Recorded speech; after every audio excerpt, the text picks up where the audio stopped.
ಆತ್ಮೀಯ ಸ್ಪರ್ಧಾ ಮಿತ್ರರೇ, ತಮ್ಮೆಲ್ಲರಿಗೂ ಈ ಶುಭ ಸಂಜೆಯನ್ನು ತಿಳಿಸುತ್ತಾ ಇವತ್ತು ನಾವು ವಿಜ್ಞಾನದಲ್ಲಿಯ ಪ್ರಮುಖ ಅಂಶಗಳನ್ನ ಅಧ್ಯಯನ ಮಾಡೋಣ. ಆ ವಿಜ್ಞಾನದಲ್ಲಿ ಪ್ರಮುಖ ಅಂಶಗಳಂದ್ರ ಯಾವುವು, ನಾವು ಯಾವ ರೀತಿ ಅವುಗಳನ್ನು ಸ್ಟಡಿ ಮಾಡಬೇಕು ಏನ ಎಂಬುದರ ಬಗ್ಗೆ ತಿಳ್ಕೊಳ್ಳೋಣ. ಈ ವಿಜ್ಞಾನದಲ್ಲಿ ಮುಖ್ಯವಾಗಿ ನಾವು ಏನಪ್ಪಾ ಅಂದ್ರ 3 ವಿಭಾಗಗಳಾಗಿ ವಿಂಗಡಣೆ ಮಾಡಿರ್ತೇವೆ. ಸಾಮಾನ್ಯವಾಗಿ ತಮ್ಮೆಲ್ಲರಿಗೂ ಗೊತ್ತಿದ್ದಂತೆ ಯಾವುದು ರಸಾಯನಶಾಸ್ತ್ರ, ಭೌತಶಾಸ್ತ್ರ ಮತ್ತು ಜೀವಶಾಸ್ತ್ರ ಮುಖ್ಯವಾಗಿ ನಾವು ವಿಭಾಗಗಳಾಗಿ ಮಾಡ್ಕೊಂಡಿದ್ದೇವೆ ನಮ್ಮ ಅಧ್ಯಯನಕ್ಕೋಸ್ಕರ. ಅದ್ರೊಳಗೆ ಏನ್ ಯಾವುದು ರಸಾಯನಶಾಸ್ತ್ರ. ಈ ರಸಾಯನಶಾಸ್ತ್ರದೊಳಗ ಬಹಳಷ್ಟು ಏನಂದ್ರ ನಾವು ಅಧ್ಯಯನ ಶಾಸ್ತ್ರ ಬಹಳ ಪ್ರಾಮುಖ್ಯತೆಯನ್ನ ಪಡ್ಕೊಂಡದ.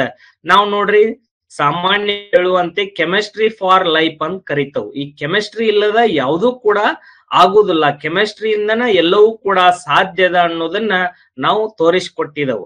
ಅದೇ ರೀತಿಯಾಗಿ ಇವತ್ತು ಆ ರಸಾಯನ ಶಾಸ್ತ್ರವನ್ನ ನಾವು ಯಾವ ರೀತಿ ಅಧ್ಯಯನ ಮಾಡಬೇಕು, ಈ ರಸಾಯನ ಶಾಸ್ತ್ರದಲ್ಲಿ ಯಾವ ರೀತಿ ಅಂಕಗಳ ಬರ್ತಾವ, ಯಾವ ರೀತಿ ಅಂಕಗಳನ್ನ ನಾವು ಪಡೆದುಕೊಳ್ಳಬೇಕು, ಅದರೊಳಗೆ ನಾವು ಯಾವುದೇ ತರಹದ ಮಾರ್ಕ್ಸ್ ಗಳನ್ನ ನಾವು ಕಳ್ಕೋಬಾರದು, ನಾವು ಅದನ್ನ ಯಾವ ರೀತಿ ಅಧ್ಯಯನ ಮಾಡ್ಬೇಕ, ಈ ಕೆಮಿಸ್ಟ್ರಿ ಒಳಗೆ ಏನೇನು ಪ್ರಶ್ನೆಗಳನ್ನ ಕೇಳ್ತಾರ ಅನ್ನೋದನ್ನ ಪ್ರತಿದಿನ ನಾವು ಕ್ಲಾಸ್ ಅಲ್ಲಿ ತಿಳ್ಕೊಳ್ತಾ ಹೋಗೋಣ.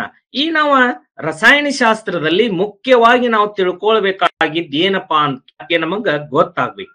ಈ ಎಲಿಮೆಂಟ್ಸ್ ಗಳ ಬಗ್ಗೆ ರಸಾಯನ ಶಾಸ್ತ್ರದಲ್ಲಿ ನಮಗ ಈಸಿಯಾಗಿ ಗೊತ್ತಾಗ್ತದೆ. ಯಾವ ರೀತಿಪ್ಪ ಅಂತ ಕೇಳಿದ್ರೆ, ಈಗ ನಾವು ಯಾವುದೇ ಒಂದು ರಾಸಾಯನಿಕ ಸಮೀಕರಣ ಬರಿಬಹುದು.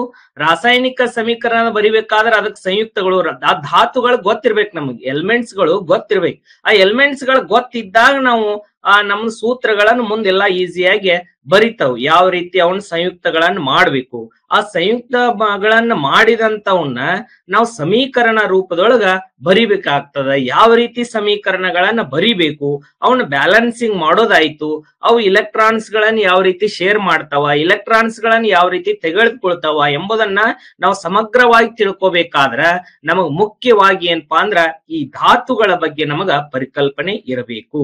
ಈ ಧಾತುಗಳಂದ್ರ ಏನ, ಆ ಧಾತುಗಳು ಯಾವ ರೀತಿ ಅದಾವ, ಅವನ್ನ ನಾವು ಯಾವ ರೀತಿ ಮೆನ್ಷನ್ ಮಾಡ್ತಾವ ಏನ್ ಅನ್ನೋದ್ರ ಬಗ್ಗೆ ನಾವೀಗ ಸವಿವರವಾಗಿ ಒಂದೊಂದು ತಿಳ್ಕೊಳ್ತಾ ಹೋಗೋಣ. ಈಗ ನೋಡ್ರಿ, ಫಸ್ಟ್ ನಾವು ಇಲ್ಲಿ ನೋಡ್ರಿ, ಇದ್ರೊಳಗ ಈಗ ರಸಾಯನ ಶಾಸ್ತ್ರದೊಳಗ ಮುಖ್ಯವಾಗಿ ಈ ರಸಾಯನ ಶಾಸ್ತ್ರದ ಪಿತಾಮಹ ಅಂತ ಕರೀತಾರ. 1 ಅಂಕದ್ದು ಮೋಸ್ಟ್ ಇಂಪಾರ್ಟೆಂಟ್ ಕ್ವಶನ್ ಇದೆ. ರಸಾಯನ ಶಾಸ್ತ್ರದ ಪಿತಾಮಹ ಯಾರು ಅಂತ ಕೇಳ್ತಾರ. ರಸಾಯನ ಶಾಸ್ತ್ರದ ಪಿತಾಮಹ ಯಾರಪ್ಪ ಅಂತ ಕೇಳಿದ್ರ ಆತನೇ ಒಬ್ಬ ಫ್ರಾನ್ಸ್ ನ ವಿಜ್ಞಾನಿ ಅಂಟೋನೀಸ್ ಲಿಯು ರೆಂಟ್ಡಿ ಲಾವೋಯಿಸಿಯರ್ ಅಂತ ಕರೀತಾರ ನಾವನ್ನ. ಇದು 1 ಮಾರ್ಕ್ಸಿಗೆ ಬಹಳ ಇಂಪಾರ್ಟೆಂಟ್. ಇದಂಗ ಆಧುನಿಕ ರಸಾಯನ ಶಾಸ್ತ್ರದ ಪಿತಾಮಹ ಅಂತ ಕರೀತಾರ. ಈ ಆಧುನಿಕ ಪಿತಾಮಹ ಈತ ಈ ಕಂಡು ಹಿಡಿದಂತ ಧಾತುಗಳು, ಹೌದಾ, ಧಾತುಗಳ ಬಗ್ಗೆ ಆತ ನಮಗ ಪರಿಕಲ್ಪನೆಯನ್ನ ಕೊಡ್ತಾನ.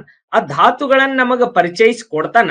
ಆದ್ರ ಆ ಧಾತುಗಳು ಯಾವುವು, ಏನ ಎಂತ ಅನ್ನೋದ್ರ ಬಗ್ಗೆ ಉಳಿದಂತ ವಿಜ್ಞಾನಿಗಳು ಅದರ ಬಗ್ಗೆ ಏನ್ ಮಾಡ್ತಾನಂದ್ರ ಸಂಶೋಧನೆ ಮಾಡಿ ನಮಗೆಲ್ಲವನ್ನು ಕೂಡ ತಿಳಿಸಿಕೊಟ್ಟಿದಾರ. ಆ ತಿಳಿಸಿಕೊಟ್ಟಂತ ಧಾತುಗಳಲ್ಲಿ ಸುಮಾರು 118 ಧಾತುಗಳನ್ನ ನಾವು ಈ ಸದ್ಯದ ಈ ಟೇಬಲ್ದಲ್ಲಿ ಅಧ್ಯಯನವನ್ನ ಮಾಡ್ತಾ ಇದ್ದೀವಿ. ಅದಕ್ಕ ಮಾಡರ್ನ್ ಪಿರಿಯಾಡಿಕ್ ಟೇಬಲ್ ಅಂತ ಕರೀತಾರ. ಅಂದ್ರೆ ಆಧುನಿಕ ಧಾತುಗಳ ಟೇಬಲ್ ಅದು. ಅದರ ಒಳಗೆ ಎಷ್ಟು ಅದಾವಪ್ಪ ಅಂತ ಕೇಳಿದ್ರೆ ಧಾತುಗಳು 118 ಧಾತುಗಳದಾವ. ಆ 118 ಧಾತುದೊಳಗ 94 ಧಾತುಗಳು ಏನದಾವ ನಿಸರ್ಗದತ್ತವಾಗಿ ದೊರಕುವಂತ ಧಾತುಗಳದಾವ. ಇನ್ನ 24 ಧಾತುಗಳಂದ್ರ ಮಾನವ ನಿರ್ಮಿತ ಧಾತುಗಳು. ಟೋಟಲ್ ಆಗಿ ಎಷ್ಟಪ್ಪ ಅಂದ್ರ 118 ಧಾತುಗಳನ್ನ ನಾವು ಈಗ ಸದ್ಯದಲ್ಲೇ ಅಧ್ಯಯನ ಮಾಡ್ತಾ ಇದ್ದೀವಿ. ಮೊದಲ ಅವು ಇಷ್ಟ ಅನ್ನೋದು ಗೊತ್ತಿರಕ್ಕಿಲ್ಲ. ಮೊದಲು ಈಗ ನಾವೆಲ್ಲಾ ವಿಜ್ಞಾನಿಗಳು ನಮಗ್ ಕಂಡು ಹಿಡಿದು ಅವುಗಳನ್ನು ವ್ಯವಸ್ಥಿತವಾಗಿ ಒಂದು ಟೇಬಲ್ ಅನ್ನು ಮಾಡಿ ಈ ರೀತಿ ನಾವು ಅಧ್ಯಯನ ಮಾಡ್ಲಿಕ್ಕೆ ನಮಗ ಅವರ ಸಹಾಯವನ್ನು ಮಾಡಿಕೊಟ್ಟಿದಾರ. ಆದ್ರ ಮೊದಲು ಇವು ಯಾವ ರೀತಿ ಇದ್ದು, ಈ ಧಾತುಗಳನ್ನು ವರ್ಗೀಕರಣ ಮೊದಲು ಯಾವ ರೀತಿ ಮಾಡಿದ್ರು, ಆ ಧಾತುಗಳ ಮೊದಲು ಹೆಂಗಿದ್ದು, ಯಾವ ರೀತಿ ಅನ್ನೋದನ್ನ ನಾವು ಒಂದೊಂದಾಗಿ ಈಗ ತಿಳ್ಕೊಳ್ತಾ ಹೋಗೋಣ.